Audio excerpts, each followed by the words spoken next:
Welcome to Inside Voices, a well-read magazine, Between the Pages podcast. I'm joined by my dear friend and co-host, Jeffrey Dale Lofton, and we're both so excited to welcome Flannery Buchanan, owner of Bluebird Company, an amazing independent bookstore in Crozet, Virginia. Welcome, Flannery. Thanks for having me. Flannery, we're so excited to talk with you. And wanted to start off asking you if you'd tell us about Crozet. Channel the Crozet, Virginia Board of Tourism and entice us to come there. Oh gosh, where do I start? Crozet, I always joke, is the most remarkable, unremarkable town because Jeffrey, you've been there. Yeah. It's literally a four-way stop. It's it doesn't have that much going on in terms of, vibrant downtown or anything like that, but it just has this heart and soul of community that is so wonderful and beautiful. And it's located right at the base of the Blue Ridge Mountains. So there's a lot of outdoors to explore. And then it's about 20 minutes west of Charlottesville and the University of Virginia. So we have a lot of people who are affiliated with the university, whether they work there or they're alum.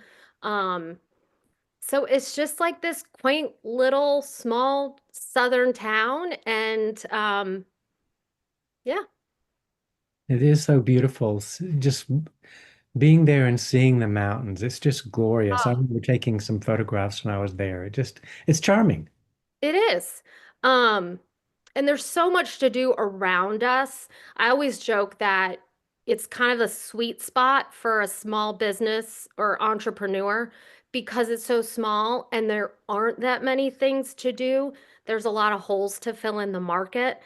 And it's an especially small business friendly area. I think Charlottesville is the same. People are very devoted to small business. They want you to be there. So it's been kind of easy to slot into the small business scene here. Great. So Bluebird really is more than a bookstore, and I'd be really interested in knowing how did Bluebird come to be? Tell us a little bit about its origins. Well, do you want the emotional story or just um, well, I grew up, I think I was 7 or 8 years old, and I told my mom I wanted to be a librarian when I grew up. I just loved going to the public library. I remember distinctly getting my first library card. And I remember reading, I loved Ralph S. Mouse and Mouse and the Mm. Motorcycle with Beverly Cleary, and I wrote her a letter via the publisher. Of course, I never heard back, but that's like such a formative memory for me. And so, fast forward, I was in my 20s and I'd moved out to San Diego, California for the fun of it. And I was working this job at the University of California there that I mean, it was just like, when you graduated from a four-year institution, it was kind of like you go get a job that has insurance and it has a salary. And so I did that, but it was just, what's the saying? Round hole, square peg. I was not very good at it. And so I was unfulfilled. And I started seeing a therapist because I was becoming depressed. Um, and as I went through therapy, I kind of figured things out. I realized, oh, hey, library school is a thing. I could go become a librarian. So I ended up applying to Syracuse. I got in, and on my last visit with this therapist, she was so wonderful. She gave me this little glass bluebird, and she said, always seek joy, always seek happiness. And so I was like, okay, I'll try. And I still have that little glass bluebird, Mm. but fast forward, that was 2002. Fast forward all that times, I had a family, I had four kids. I worked as a school librarian for a bit. And then when it was time to go back to work, my family and I love independent bookstores. We go in one every time we travel still. People make fun of me. They're like, "You have a bookstore. Why are you buying books at other bookstores?" And it's like, well, I want to support them, but also as a bookseller or book buyer, I should say, you're constantly curating because you're not the Strand. You don't have thousands of square feet to fill, so you're really curating for your customer and your demographic. And so I always find something different when I go to other bookstores, especially something I might have passed on, not knowing if my audience would want it. but I was interested in it. Um, so anyway, when it was time to, or I wouldn't say time to go back to work, but when I was getting the itch, um, I thought, well, I'll start this bookmobile out of a vintage trailer as a way to test the market. It was, my only overhead was the cost of books and the price of the trailer up front and rehabbing it. And so I would take it around because we have all these things to do around us, whether it's markets, festivals, wineries, breweries. I would just take it around because I thought, oh, a vintage trailer painted baby blue at a beautiful vineyard with the mountains in the distance. I mean, that sounds pretty ideal. And I guess other people thought so too. So it took off. And then I met my friend Chelsea through the small business scene. And we opened up the brick and mortar when the Little Blue House became available. And now we're here. We just celebrated 3 years in the brick Wow. and mortar. So yeah, That's that's great. But you sell more than books. There's so we much do. there. Tell me So about what you sell. Chelsea's background is in retail. Her mom is a buyer for a chain of stores in Charleston. And so Chelsea's background as a kid, she grew up with her mom in retail. And so we always joke, it's not your grandmother's bookstore. Um, the books provide community and the clothes pay the bills because we all know the margins on books. And so this has been a creative way for us to um, keep a bookstore afloat, but also it just works because we have so many young families coming down, especially post-COVID from DC, New York, wherever, looking for a slower pace. And so we have so many small families. And remember, I said Crozet, we don't have a lot of businesses. Like literally on Friday night, we go to the BP for candy for movie night. Like there's just not a lot. So um again, it's like there's so many holes to fill. So we've become this little hub. You can come and you can talk with booksellers and geek out, talking about books, or you can get a new outfit for high school graduation tomorrow night, or you can get a birthday gift for your kid's birthday party on Saturday that they're going to, and you don't have to go all the way into Charlottesville. Um, but it's also because of all those young families, you know, we try and support the community as much as we can. We have um, part of part of Bluebird for me, the emotional side of it is finally acknowledging that I have ADHD. I was diagnosed in my 20s around that time that I was going to that therapist, and I didn't really believe it because, when you're all the kids that had ADHD when we were growing up, it was hyper boys. And so it just looked a lot different from what I had assumed was ADHD. So I didn't really believe it. I didn't pay attention to it. I just spent 20, how old am I? I'm 48. I've spent 40 years beating myself up for not being able to fit in that round hole, right? Like at that job. I just was so bad at it. Um, and so anyway, right around when I was starting the trailer, I got re-diagnosed, acknowledged it, started working on executive functioning, and the bookstore has just been this like beautiful creative outlet, a source of community for me because my gifts are not details and administrative. My gifts are books, connecting with people. And so it's been a way for me to pursue my gifts and let them flourish and not, tamp it down and say, oh, Flannery's a flake, Flannery's missing things. And it's like now I lose my phone all the time and I misplace things all the time, but it's because I'm moving around doing something creative. And so I feel less bad about it. So it's also been a source of healing for me. I think I went off the rails on that question. I don't even know where it No, started. Oh, no, what I good. was what I was gonna say is it's enabled me to in healing myself, it's enabled me to support the community that maybe is dealing with similar things. So we have a support group for parents of neurodivergent kids. And so it's a way for parents to gather and kind of share resources or talk about, whatever it is that's going on. Um, we do a lot of fundraisers. Like, I don't know if you heard, but recently we had a shooting in our Mhm. community. So there's a local woman making Crozet strong bracelets, and we sell them and then we donate the proceeds to a local organization in support of one of the victims.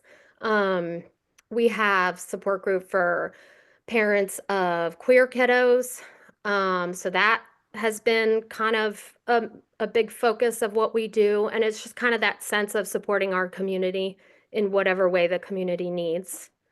Um, Mhm. I think the question was Bluebird is more than a bookstore. Maybe. Yes. Yes. Yeah. Yeah.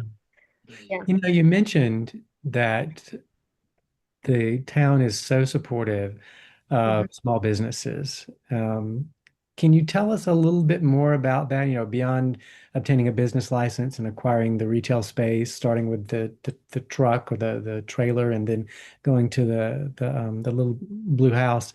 Yeah. What's putting an indie bookstore on its feet entail? Yeah, it's hard because I took a more, non-traditional route to get Uh-huh. there. Um, when I first started, and I remember meeting with somebody from, I think it's, the Central Virginia Small Business Council, something like that. This older gentleman who had worked in coffee in Seattle for years and years, and I was telling him my business plan and what I had in mind, and of course, community and giving back to my community was part of it. And he said to me, "Well, you should just start a nonprofit." And I Mm. just remember thinking, well, that's annoying because a lot of times, you know, it it people don't really like, I don't know, maybe this is reaching, but it sometimes feels like people don't accept women saying, I want to start a business and I want to make money. Like I can support my community and make money at the same time. And so that was kind of a moment where it was like, okay, I'm going to do this using other resources. And so, you have a business plan, but I always joke, you know, I started I started the business right in December 2020. I had bought the trailer before the shutdown. I think it might have been like January 2020. And I kind of got stuck, obviously. Didn't know which way to turn. And so, you were at home. There was so much going on. And so I had to put it on the back burner. But come that fall, things kind of started opening up a little down here. And somebody said to me, what is the saying? Don't let perfect be the enemy of good enough. Yeah. So I took my business plan and it was like, okay, we do monthly curated subscriptions. And that was always something I wanted to do, but it was like 5 years down the line when I'm established and I have a customer base. But I started doing that right away because, well, I can't be in person, so I'm going to start doing these subscriptions. And I remember December 2020, I said, okay, if I get 10 before the holidays, that's a success. And I got 12. So I was like, okay.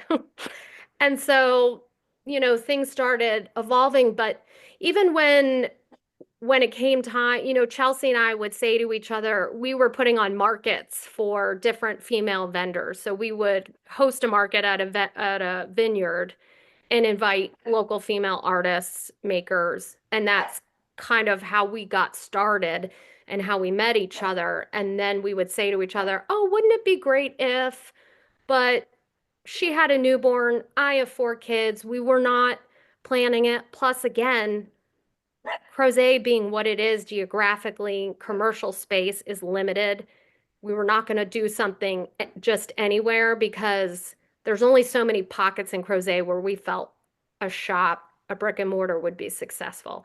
And so this shop came available and we literally were like, okay, well, let's just go look at it. It was my dog groomer. Let's just go look at it. And we walked in and we were like, oh God, we have to do it. And she had like a 1 month old in, a baby carrier on her chest. Neither of us had talked to our families about it, but it was just like, we have to do it. And so we just did it. And so, the business plan, all that stuff, it all goes out the window because you're just constantly pivoting. You're constantly like going with where the world takes you, where your market takes you. It's hard to stick to. So I don't know if that answers your question, but I was very fortunate that I had that slow rollout because I was able to start small and kind of like get to know the industry and the picadillos of the industry so that by the time we opened the brick and mortar, I was kind of established in enough relationships that it wasn't, the fire hose to the face. Mhm. Um, but there were moments that I felt incredible imposter syndrome because some people, let's face it, in the book industry can be very, elevated, very, I don't want to say snooty, but me going to publishers or me going to professional contacts and saying, yeah, it's books and clothes. It felt like, oh, it's books and clothes. But I quickly was able to pitch it like it's our, whether we like it or not, our core market are moms and children. It just is. And so it it makes unbelievable sense when we have this precious little kids room and moms come in and they're looking for a pretty dress and the kids beeline it to the back. And Chelsea always makes fun of me because I always have these wacky ideas. So like we have this pen bar and it's just these $2 wiggly pens, they might have an avocado on the top or a panda or whatever and they're these mason jars full of wiggly pens lined up and she's like, whatever, this is not going to, and kids come in every day and they're like, did you get new wiggly pens? But it's just kind of a way for moms to be able to enjoy themselves with their kids in tow. Sure. Well, it sounds like what you've done is you've really assessed the needs of the community and you've met the community where they are, which I Yeah. think which is really quite business savvy. That's what Well, someone would want you to do. yeah, and it's hard to do because a lot of times you get in your head, like, I have this idea and I'm going to make it work no matter what. And the advice I always give people when they come to me with, hey, I want to start this small business, like, don't be afraid to fail. Don't be afraid to pull the Mhm. plug on something when it's not working. I can't tell you how many times we've been like, well, that was a flop. We're not doing that again. Um, you have to be okay with shifting and not taking it personally. Like otherwise, you're never going to be successful if you just stay in your tunnel. Right. Well, so you've learned along the way that sometimes you just have to make mid-course corrections. If Oh something God, isn't a yeah. success, then you just toss it out the window. But you've been in business for a few years now. What do you wish that you knew then that you know now? Oh gosh. I can't remember what I answered when I wrote this out. I mean, Well, it's I go ahead. I think a lot, it's the same as like when I tell, I have four kids. The youngest is 11, the oldest is 19. And when I tell new moms or, somebody who's pregnant and asking me questions, it's like, chill out. Not everything is so major, right? Like one of the hardest things for us was learning how, oh, I think I know what I wrote. Managing people. I had never managed people in a work setting before. I had managed my children, but never people who were in my employment. And that was hard because I am the definition of an empath to a flaw, like to an utter flaw. Like I absorb everybody's feelings around me. And it's very, very hard for me to separate. Probably why I've had 3 migraines this week because I'm absorbing my daughter's feelings. And it's so hard for me not to. And so as a boss, it was very hard for me to learn it was okay for employees to not like me. It was okay for people in the community to not like me or not like what I was doing. It was okay for people to be unhappy with me because that is something that is, not only am I an empath, but I like to say I'm a recovering people pleaser. But it's really actually helped me with that recovery. It's not that you become desensitized, but you realize when you run a small business, you sometimes have to make hard choices, and not everybody around you is going to like it. In some of those hard choices, somebody is going to lose, for lack of a better word. And you just have to be okay with it. And I would say, I wish I had learned how to manage that sooner, because I remember we had this one scenario the first holiday we were in business. And when I say it was so devastating to me that I think I took to my bed for like a week after, because I was so crushed by what had taken place. And now, if it happened, I'd be like, well, that sucks, but we had to do that. Because Yeah. at the end of the day, I can't pay the bills if I'm not earning income. And sometimes to earn income, you have to make hard choices. Yeah. Great. Sounds, of course, of course. You Yeah. know, a little bit more on that. I mean, it was curious to know if you have had moments of regret, or does it sound like that? How about bursts of pride about, opening a woman-owned independent bookstore? Tell us how that feels after these several years of being in business. Oh my gosh. Well, for me, the shop and the business is so much more than a business. I kind of touched on the ADHD.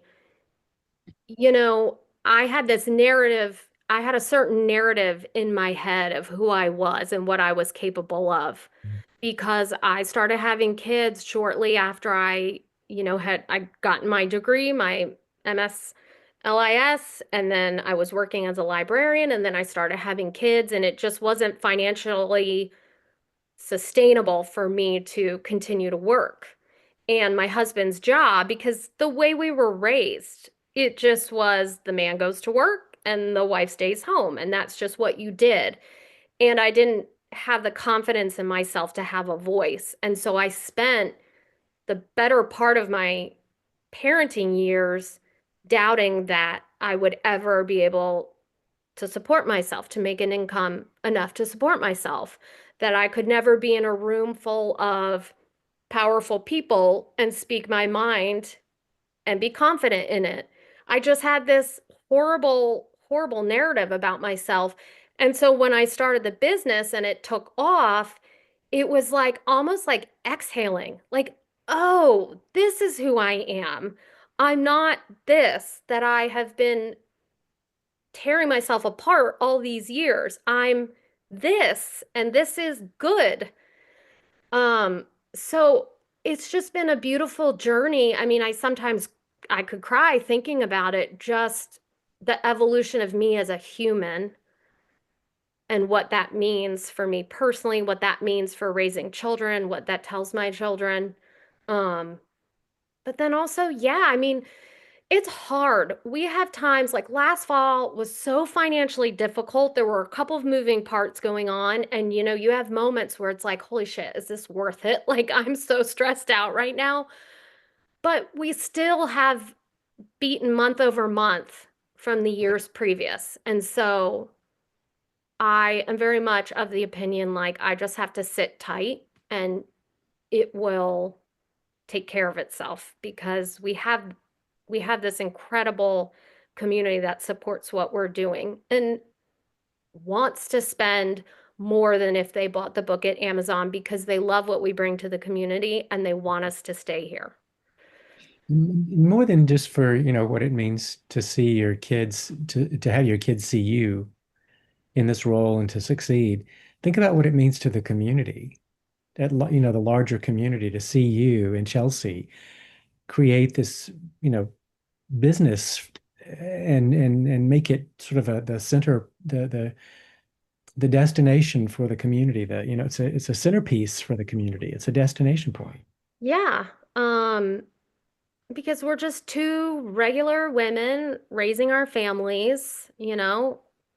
We don't come from anywhere special. We're just two people in your community who are pursuing a passion. And I think it makes it relatable for a lot of people. Um, and sometimes that's not always a good thing, because sometimes people don't I think we make it look so easy, and it's actually incredibly difficult. It's so much work. It's so much time. It's on my brain 24/7.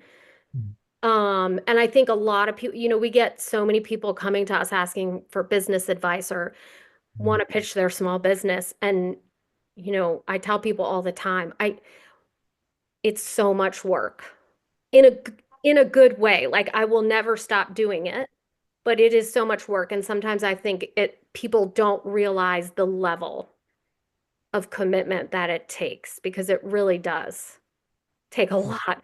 That first holiday we were open, my family sat me down and they were like, we don't want to hear about it anymore. And they weren't being mean. But it's like for me, I'm so glad I have Chelsea because it's like you need somebody to share the good and the bad with. And sometimes at the end of the day for your family, it's like, okay, enough already. But with Chelsea, I can be like, oh my gosh, I met this guy, Jeffrey, at the Virginia Festival of the Book. You're never going to believe how awesome he was. And you have to have somebody to share all the good and the bad, right? The stress over the money, but the successes and the wins, because sometimes your family is like, okay, great. What's for dinner? Great. So Flannery bookstores are crucial partners that authors rely on to promote their work, and you've given many writers a place to do just that. How do you decide which authors to invite into Bluebird? It's so that can also, I feel like I'm complaining. I hope I don't sound like I'm complaining. I'm telling you all the hard parts. I introduced one of our local authors to another bookstore that I knew or that I know, one of the booksellers. And it was interesting because she wrote back and she said something like, we'll take a look, but we try not to host authors if we aren't confident we can get an audience. And I thought, you know, that is a really reasonable statement because I constantly stress when I have author events, like how many people are going to show up. Because what I want most is for, you guys to come and it be worth your while. I stress out that, you're going to feel like it was a waste of your time, that we're getting your books in enough people's hands. Um, and so I guess the approach I tend to take as a newer store and a smaller store in a smaller area is it's really mostly based on personal connection. Because I do so much hand selling that, you know, if I know that I've hand sold Jeffrey's book to 5 million people. So if he comes to an event, people are going to want to meet him. People are going to want to show up. So a lot of it is personal connection. We're so small that it's not like we get a lot of requests. It's just I don't know, I tend to meet people, but I think it's always good for authors to reach out. One of the things I do struggle with is replying to emails because if I don't reply right away, it's gone forever. It's Mhm. like it never existed. And sometimes I feel really badly because people will write and I forget to respond. But yeah, I would just say it's mostly based on personal connection because I know I can give the author a worthwhile time. Mm. Yeah. Speaking of people showing up, you embarked on a bold project last year, and a lot of people showed up. Can you tell us a little bit more about the Crozet Book Festival? Well, yeah, that was the original intent was we have all these friends at the shop coming out with books, and Flannery loses sleep over author events. So why don't we just condense it into one day in a book festival and she'll only lose one night's sleep? So that was the original intent. And we also have this really amazing core group of authors who live in and around Charlottesville who have become friends of ours. Um, we did a writing retreat last Memorial Day. We're doing another one in September. I'm just a hanger-oner there and answer bookseller questions.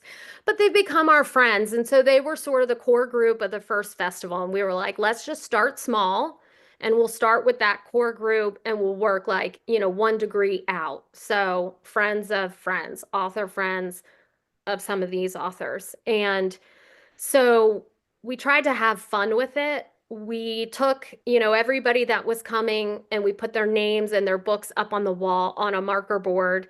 And it was like, okay, how can we arrange this to make this really fun? Because we're always trying to educate our community that book author events are not like this stuffy academic thing. They're so fun. It's so fun to meet the people behind the work. And, you know, whether it's the mundane questions of how do you come up with character names or how deeply rooted the characters are in themselves, right? And so we tried to have a lot of fun with it.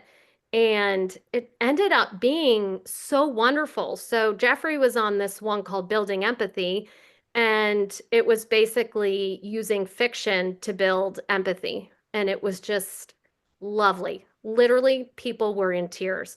I Oh. just met with Jody and some other folks to talk about this October, and we were talking about it. And somebody was like, I know, I just don't really like readings at author events. And I was like, well, wait.